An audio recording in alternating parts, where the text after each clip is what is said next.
Hello, welcome to Critical Joke Theory with your host, G.D. Fenderson, Certified Forensic Humorist. Now with new joke technology.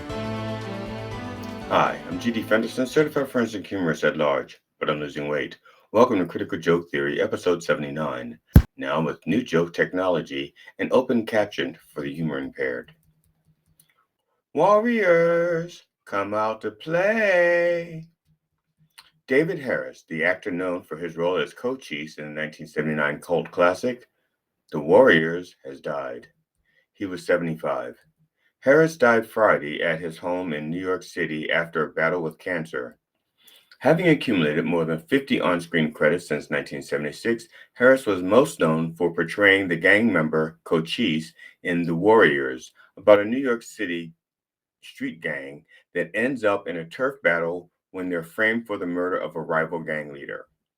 Harris also appeared in such films as Brubaker in 1980, Quicksilver in 1986, and Fatal Beauty in 1987, as well as episodes of MacGyver, Hill Street Blues, The Equalizer, ER, NYPD Blue, Law and Order, Special Victims Unit, Elementary, Instinct, and First Wives Club. Rest in peace, David. You've come out to play for the last time. Terry Garr, the quirky comedy actor who rose from being a background dancer in Elvis Presley movies to co-star in such favorites as Young Frankenstein, and Tootsie, has died. She was 79. Garr died Tuesday of multiple sclerosis, surrounded by family and friends. And you know how I feel about that.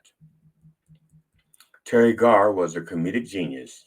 She made simple sexy and was simply sexy. Some of Garr's other roles were Phoebe Abbott on Friends, Ronnie Neary in Close Encounters of the Third Kind, Caroline Butler in Mr. Mom, and Roberta Lincoln in Star Trek. Rest in peace, Terry. I wish there was something that I could have done to give you a little peace. Congratulations to the LA Dodgers on winning the World Series. The Dodgers defeated the New York Yankees 4-1. During the series, the Dodgers outscored the Yankees 25 runs to 24. This epic West Coast-East Coast matchup is not unlike the other West Coast versus East Coast matchup coming up in a few days. The Dodgers won both the popular vote, runs scored, and the Electoral College, games won. The Dodgers' 4-1 victory over the Yankees make it look like it wasn't even close. But total runs scored tells a different picture. The Yankees only scored one less run. Fortunately for the Dodgers, there is no way to challenge their victory in court. That would be basketball or tennis. But with the election, if the popular vote is that close in a few key states, Trump would do everything in his power to have the results thrown out in court. Unfortunately, the umps are bought and paid for. The U.S. is increasingly pulling ahead the world's advanced economies with a surge of investment paying off in higher productivity and wages, says the IMF. Not that IMF, this IMF, the International Monetary Fund. This IMF highlights those divergent paths in its latest global scorecard released Tuesday. The majority of world economists predict the economy will do better under Harris than Trump. Of course, Trump says that they do not know what they're talking about. However, with just a few days until the presidential election, Donald Trump's close ally and major economic advisor, Elon Musk, is warning supporters to expect economic chaos, a crashing stock market, and financial hardship, albeit temporary if Trump wins. Billionaires can withstand an albeit temporary hardship. They make money no matter what. But can you withstand financial hardship, albeit temporary? I sure as fuck can. The U.S. economy as a whole is doing great under Biden-Harris. People are spending money like it's going out of style, all the while bitching about the economy. Harris has laid out a plan to help those that are still suffering economically. Trump is literally talking about tariffs, which will make everything that is imported 20% more expensive. And we import a lot of shit. Hell, even Trump's hats and Bibles are made in China. I'm just saying, even Trump's own advisor is telling you that voting for Trump is a vote for hardship. But again, what's a little hardship when you can afford a yacht, albeit modest? A California judge on Tuesday sentenced David DePape, the man who broke into the home of Representative Nancy Pelosi, the former House Speaker, and attacked her husband with a hammer, to life behind bars without the possibility of parole. A California jury convicted DePape on a series of charges over the summer, including first-degree burglary, false imprisonment, threatening a family member of a public official, aggravated kidnapping, preventing or dissuading a witness by force or threat, and misappropriating Black culture. He stole hammer time from us. Speaking of time, early Tuesday, Steve Bannon, the right wing podcast host and former Donald Trump campaign official, was released from Federal Bureau of Prisons custody with exactly 1 week to go until voters choose between his former boss and a real leader, Vice President Kamala Harris, on Election Day. Bannon said, quote, Nancy Pelosi sent me to federal prison as a political prisoner, unquote, and that Democrats want to, quote, to tamp down the power of this show and to break me. Not only didn't it break me, it empowered me, close quote. Bannon, if you like feeling empowered, you can go back to work for Trump. I'm sure he can get you a job that will land you back in prison.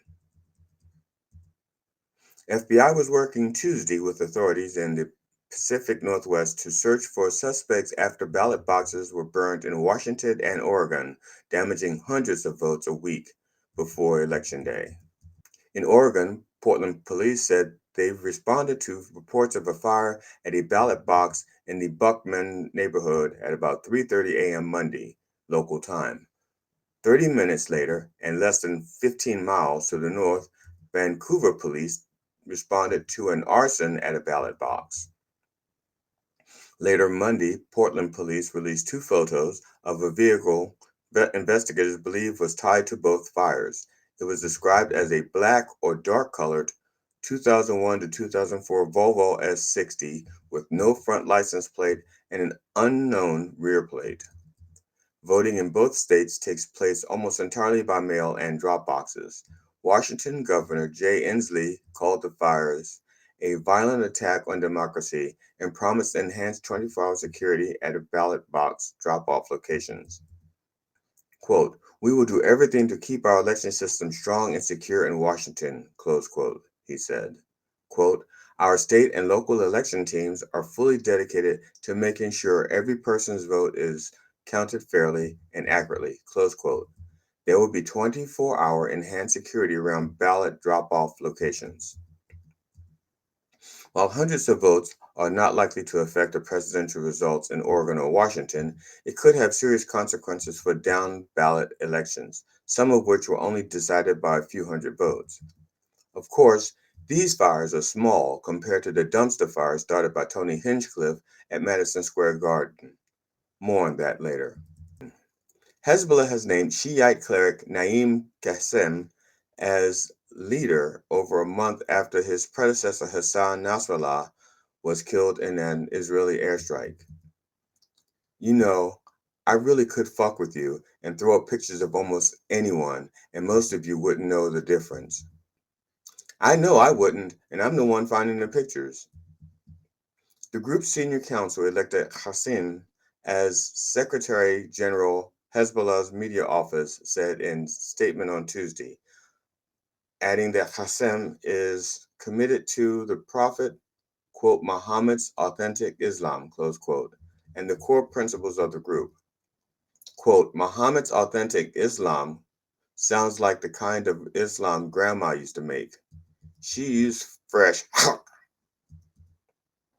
Qassem now leads a group once regarded as Iran's most formidable proxy in its conflict with Israel, a force that, in recent weeks, has been significantly weakened by Israeli strikes, with top leaders killed, thousands of fighters wounded, and missile capabilities degraded. The group now faces an intense Israeli military campaign in southern Lebanon. Why do you want this job again?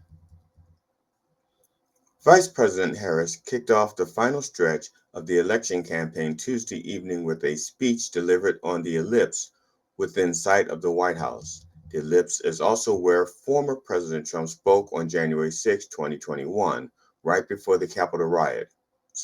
Republican Love Fest.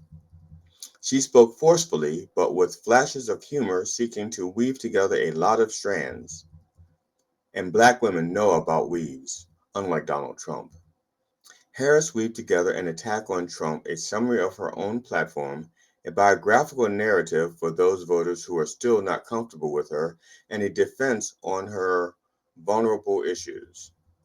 She ended her speech with a kiss on a lips from her husband Doug. Now this is how you kiss when you're in love, and this is how you kiss when you're trying to run out the clock.